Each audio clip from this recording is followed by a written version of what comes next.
ഇനി ആരുടെയും മുന്നിൽ നമുക്ക് കൈനീട്ടേണ്ടി വരില്ല പ്രിയപ്പെട്ടവരെ. സമ്പത്തിൻ്റെ എല്ലാ വഴികളും നമുക്ക് മുന്നിലായിട്ട് തുറന്നു കിട്ടും. ഈ വീഡിയോയിൽ പറയാൻ പോകുന്ന 4 ഇസ്മുകൾ, അള്ളാഹുവിൻ്റെ അസ്മാഉൽ ഹുസ്നയിൽപ്പെട്ട 4 സുന്ദരമായ ഇസ്മുകളുണ്ട്. ഈ 4 ഇസ്മുകൾ കൂടി ചേർന്നിട്ടുള്ള ഒരു ദിക്റുണ്ട്. ഈ ദിക്ർ 4 ഇസ്മുകൾ കൂടി ചേർന്നിട്ടുള്ള ഈ ദിക്റാണ്. ഈ ദിക്ർ ദിവസവും ഈ പറയപ്പെടാൻ പോകുന്ന എണ്ണം പാരായണം ചെയ്തിട്ട് അള്ളാഹുവിനോട് ദുആ ചെയ്യാം. പടച്ച തമ്പുരാനോട് അങ്ങനെ ഒന്ന് പറഞ്ഞു കഴിഞ്ഞാൽ ഉറപ്പായിട്ടും ഒരു വെറുതെ പോലെ ദിവസവും ഇത്ര എണ്ണം. അതുപോലെ മറ്റ് നേട്ടങ്ങൾ എന്തൊക്കെയാണ്, ഈ ദിക്റിൻ്റെ മറ്റു നേട്ടങ്ങൾ എന്തൊക്കെയാണ്, വളരെ വിശദമായിട്ട് ഇൻഷാ അല്ലാഹ് ഇന്നത്തെ ഈ 10 മിനിറ്റിൽ നമ്മൾ പഠിക്കുന്നുണ്ട്. അള്ളാഹു നമ്മൾ ഓരോ ദിവസവും പറയുന്ന അമലുകൾ, അറിവുകൾ എല്ലാം അള്ളാഹു സ്വീകരിക്കുമാറാകട്ടെ. ഇതിൽ കഴിയുന്നതൊക്കെയും നമ്മെ കൊണ്ട് ചെയ്യാൻ അള്ളാഹു ഭാഗ്യം നൽകി അനുഗ്രഹിക്കുമാറാകട്ടെ. അപ്പോൾ ഏതൊക്കെയാണ് പ്രിയപ്പെട്ടവരെ ആ ഇസ്മുകൾ, ആ ദിക്റുകൾ, എത്ര പ്രാവശ്യം ചൊല്ലണം, എപ്പോൾ ചൊല്ലണം, എല്ലാം ഇന്നത്തെ വീഡിയോയിൽ നമുക്ക് പഠിക്കാം. വീഡിയോ മുഴുവനായിട്ട് കാണുക. വേണ്ടപ്പെട്ടവരിലേക്ക് വീഡിയോ എത്തിച്ചു കൊടുക്കുക. നിങ്ങളുടെ ദുആ വസിയത്തുകൾ കമന്റ് സെക്ഷനുകളിൽ അറിയിക്കുകയും ചെയ്യുക. അള്ളാഹു അനുഗ്രഹിക്കുമാറാകട്ടെ. വീഡിയോയിലേക്ക് പോകാം.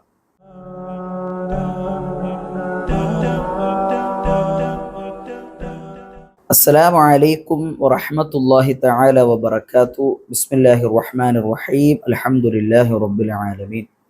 പ്രിയപ്പെട്ട മുഅ്മിനീങ്ങളെ, മുഅ്മിനാത്തുകളെ, എല്ലാവർക്കും സുഖമാണ് എന്ന് വിശ്വസിക്കുന്നു. സുഖാണോ? എല്ലാവരും അൽഹംദുലില്ലാ പറയുക. അള്ളാഹു അനുഗ്രഹിക്കുമാറാകട്ടെ. നമ്മെ എല്ലാവരെയും അള്ളാഹു അവൻ്റെ ജന്നാത്തുൽ ഫിർദൗസിൽ ഒരുമിച്ച് കൂട്ടി സന്തോഷിപ്പിക്കുമാറാകട്ടെ. ജീവിതത്തിൻ്റെ പാപങ്ങൾ മുഴുവനും അള്ളാഹു പുറത്തു തരട്ടെ. പ്രിയപ്പെട്ടവരെ, ഇന്നത്തെ ദിവസത്തിൽ നമ്മുടെ മഈശത്തിൻ്റെ ബാബുകൾ നമുക്ക് തുറന്നു കിട്ടണം. മഈശത്ത് എന്ന് പറഞ്ഞാൽ ജീവിതത്തിൻ്റെ ഉപാധികളാണ്. ജീവിക്കാൻ എന്ത് വേണം? ജോലി വേണം, സമ്പത്ത് വേണം, അല്ലേ?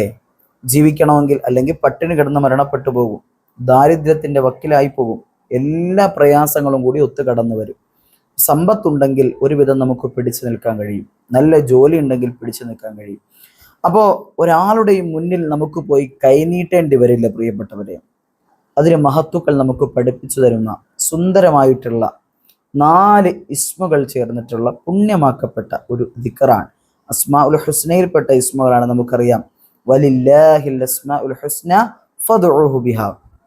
അള്ളാഹുവിൻ്റെ ഖുർആൻ പറഞ്ഞത് അള്ളാഹുവിന് ചില നാമങ്ങളുണ്ട്, അസ്മാഉൽ ഹുസ്നകളുണ്ട് അള്ളാഹുവിന്. ആ അസ്മാഉൽ ഹുസ്ന കൊണ്ട് നിങ്ങൾ റബ്ബിനോട് ദുആ ചെയ്തുകൊള്ളിൻ എന്ന് അള്ളാഹുവിൻ്റെ ഖുർആൻ പറയുന്നുണ്ട്. അപ്പോൾ ആ അസ്മാഉൽ ഹുസ്നകളിൽപ്പെട്ട ഒരു 4 ഇസ്മുകൾ മഹത്തുക്കളായ പണ്ഡിതന്മാർ ചെയ്ത് തൻ്റെ ജീവിതത്തിൽ ഏറ്റവും അനുഭവിച്ച് അറിഞ്ഞ, ഏറ്റവും ഇതിൻ്റെ റിസൾട്ടുകൾ വളരെ പവർഫുള്ളായ നിലയിൽ അനുഭവിച്ചറിഞ്ഞ മഹാരഥന്മാർ നമുക്ക് പഠിപ്പിച്ചു തരാൻ 4 ഇസ്മുകൾ ചേർന്ന ഒരു ദിക്ർ. ഏതാണ്? നമുക്ക് പഠിച്ചാലോ? നോക്കിക്കോ പ്രിയപ്പെട്ടവരെ. അള്ളാഹുവിൻ്റെ അസ്മാഉൽ ഹുസ്നയിൽപ്പെട്ട യാ കാഫി എന്ന് പറയുന്ന ഇസ്മ ഇതാണ്. യാ കാഫി എന്ന് പറയുന്ന ഇസ്മ. അതുപോലെ യാ ഗനി എന്ന് പറയുന്ന ഇസ്മ. അതുപോലെ യാ ഫത്താഹ് എന്ന് പറയുന്ന ഇസ്മ. അതുപോലെ യാ റസാഖ് എന്ന് പറയുന്ന ഇസ്മ. വളരെ പവർഫുൾ ആയിട്ടുള്ള ഇസ്മുകളാണ്.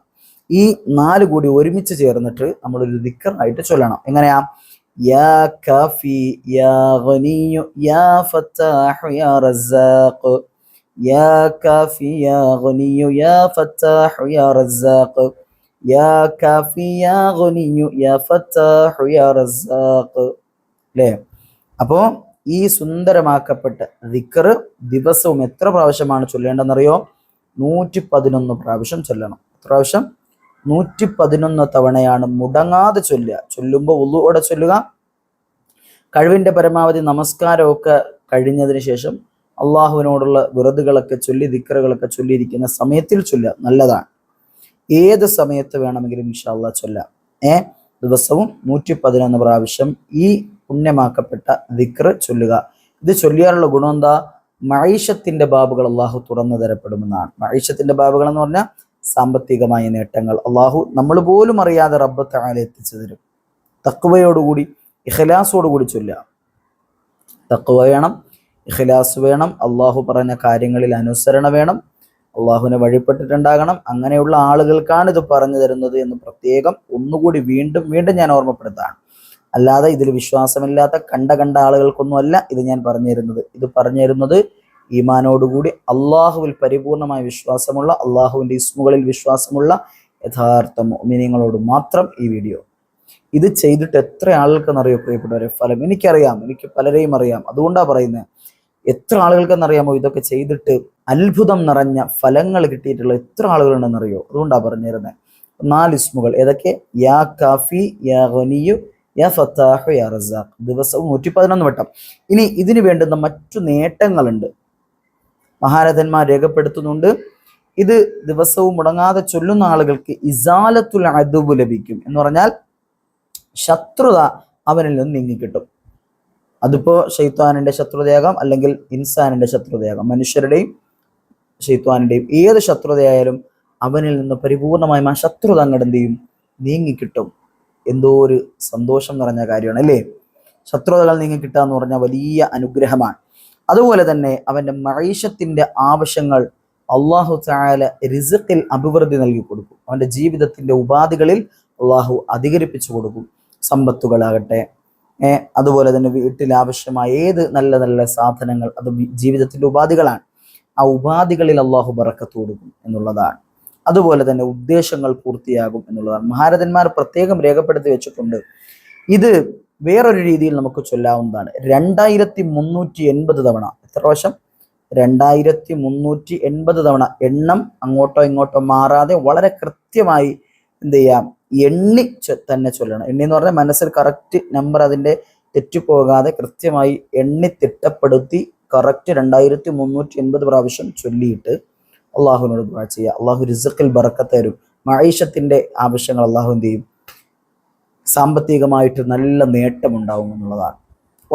ഉറപ്പായിട്ടും സാമ്പത്തികമായ വഴികൾ അള്ളാഹു തആല തുറന്നു തരും. ഇത് മഹത്തുക്കൾ പഠിപ്പിക്കുന്ന കാര്യമാണ്. അതുകൊണ്ട് തന്നെ അപ്പൊ അങ്ങനെ ചൊല്ലാം. 2380 തവണ വേണമെങ്കിൽ ഒരു ദിവസം കൊണ്ട് ചൊല്ലാം, അല്ലെങ്കിൽ 2 ദിവസം കൊണ്ട് ചൊല്ലാം, അല്ലെങ്കിൽ 3 ദിവസം കൊണ്ട് ചൊല്ലാം. കഴിയുന്ന രീതിയിൽ അത് ചൊല്ലി തീർത്താൽ മതിയാകുന്നതാണ്. അപ്പോൾ എണ്ണി ഒരുമിച്ച് നമ്പറാക്കി മനസ്സിൽ ഇങ്ങനെ ടോട്ടലൈസ് ചെയ്ത് എന്ത് ചെയ്യാം? അതിങ്ങനെ 2380 ആക്കിയാൽ മതി. അല്ലെങ്കിൽ 111 പ്രാവശ്യം ദിവസവും ചൊല്ലിയാലും മതിയാവും. ഏതായാലും എല്ലാം അള്ളാഹു തആലയാണ് നടത്തി തരുന്നത് എന്ന പരിപൂർണമായ വിശ്വാസത്തോടു കൂടി ചൊല്ലുക പ്രിയപ്പെട്ടവരെ. അള്ളാഹു നമ്മയൊക്കെയും ഖൈറിന്റെ അഹ്ലുകാരിൽ ഉൾപ്പെടുത്തി അനുഗ്രഹിക്കുമാറാകട്ടെ. നമ്മുടെ ജീവിതങ്ങളിൽ അള്ളാഹു ബറക്കത്ത് തരട്ടെ, സന്തോഷം തരട്ടെ, സമാധാനം തരട്ടെ, സംതൃപ്തി നൽകി അനുഗ്രഹിക്കട്ടെ. ഒരുപാട് പേര് നമ്മുടെ കമന്റ് സെക്ഷനുകളിൽ ദുആ വസിയ്യത്തുകൾ അറിയിക്കുന്നുണ്ട്. ഒരുപാട് വിഷമങ്ങളാണ് പ്രിയപ്പെട്ടവരെ, അധികവും വിഷമങ്ങളാണ്. ഉസ്താദെ, എൻ്റെ ഇന്ന ബുദ്ധിമുട്ടുകളുണ്ട് ഉസ്താദെ, കടങ്ങളുണ്ട് ഉസ്താദെ, എൻ്റെ മക്കൾ തമ്മിൽ പിണക്കത്തിലാണ് ഉസ്താദെ, എൻ്റെ ഭർത്താവ് പിണങ്ങിപ്പോയി ഉസ്താദെ എന്നൊക്കെ പറഞ്ഞ ഒരുപാട് കമൻറ്റുകളാണ് അല്ലേ? നമുക്ക് കമൻറ്റ് സെക്ഷൻ ഒന്നെടുത്ത് നോക്കിയാൽ നമുക്കറിയാം. എൻ്റെ വീഡിയോകളുടെ താഴെ വരുന്ന കമൻറ്റ് സെക്ഷനുകൾ കഴിവിൻ്റെ പരമാവധി ഞാൻ റിപ്ലൈ കൊടുക്കും. ഏതോ 1-2 എണ്ണവും കണ്ട് റിപ്ലൈ കൊടുക്കാതിരുന്നാലേ ഉള്ളൂ, അല്ലാതെ കാണുന്നതിനൊക്കെ റിപ്ലൈ കൊടുക്കാറുണ്ട്. അതുപോലെ തന്നെ നമ്മുടെ മജ്‌ലിസിനെതിരായിട്ട് ഒരുപാട് കമൻറ്റുകൾ വരുന്നുണ്ട്. അതിനൊന്നും നമ്മളൊരു പുല്ല് വില പോലും കൽപ്പിക്കുന്നില്ല. അതിനെയൊക്കെ നമ്മൾ എന്ത് ചെയ്യും? അങ്ങോട്ട് മാറ്റി വിടേ ചെയ്യുള്ളൂ. അപ്പോൾ അങ്ങനെയാണ് നമ്മൾ ചെയ്യാറ്. അപ്പോൾ ഇൻഷാ അല്ലാഹ് അല്ലാഹു തആല അനുഗ്രഹിക്കുമാറാകട്ടെ. എല്ലാ ദിവസവും നമ്മുടെ ക്ലാസ് മുടങ്ങാതെ കാണുന്ന ഉമ്മമാരുണ്ട്, സഹോദരിമാരുണ്ട്, ഉപ്പമാരുണ്ട്, സഹോദരങ്ങളുണ്ട്. അള്ളാഹു എല്ലാവർക്കും അർഹമായ പ്രതിഫലം നൽകി സന്തോഷിപ്പിക്കുമാറാകട്ടെ. ജീവിതങ്ങളിലെല്ലാം അള്ളാഹു റാഹത്തും സമാധാനവും സംതൃപ്തിയും പടച്ചതമ്പുരാൻ നൽകി ഏറ്റവും ഉന്നതമായ ജീവിതം നൽകാൻ അള്ളാഹു ഭാഗ്യം തരട്ടെ. സമ്പത്തിൽ അള്ളാഹു ബറക്കത്ത് തരട്ടെ. അതാണല്ലോ ഇപ്പൊ ഏറ്റവും വേണ്ടുന്ന ഒരു കാര്യം അല്ലേ?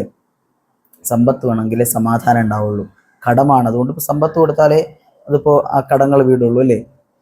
പലിശയിൽ പെട്ടുപോയവർ, ലോണിൽ കുടുങ്ങിപ്പോയവരുണ്ട്. അള്ളാഹു എത്രയും പെട്ടെന്ന് അതിൽ നിന്ന് കരകയറ്റട്ടെ. പ്രിയപ്പെട്ടവർ, അതിൽ നിന്നൊക്കെ കരകയറിയാൽ പിന്നെ അതിലോട്ട് പെട്ടുപോകരുത്. അതാണ് എനിക്ക് പറയാനുള്ളത്. ഒരു കടം വീടാൻ അടുത്ത പലിശക്ക് എടുക്കാൻ, അടുത്ത കടം വീടാൻ അടുത്ത പലിശക്ക് എടുക്കാൻ. പ്രിയപ്പെട്ടവരെ, നമ്മൾ ചിന്തിക്കണം, ഒരിക്കലും പലിശ കൊണ്ട് യാതൊരുവിധ കടങ്ങളും തീർന്ന ചരിത്രമില്ല. അത് വീണ്ടും കടങ്ങളിലിട്ട് പോവുകയുള്ളൂ. കാരണം അതിൽ ബറക്കത്തില്ല. അള്ളാഹു ഭാഗ്യം തരട്ടെ. ജീവിതത്തിൽ അള്ളാഹു ഒരു പലിശയിലും പെടാതെ മുന്നോട്ട് പോകാൻ ഭാഗ്യം തരട്ടെ. വആഖിറു ദഅവതി അൽഹംദുലില്ലാഹി റബ്ബിൽ ആലമീൻ. അസ്സലാമു അലൈക്കും വറഹ്മത്തുള്ളാഹി തആല വബറകാതുഹു.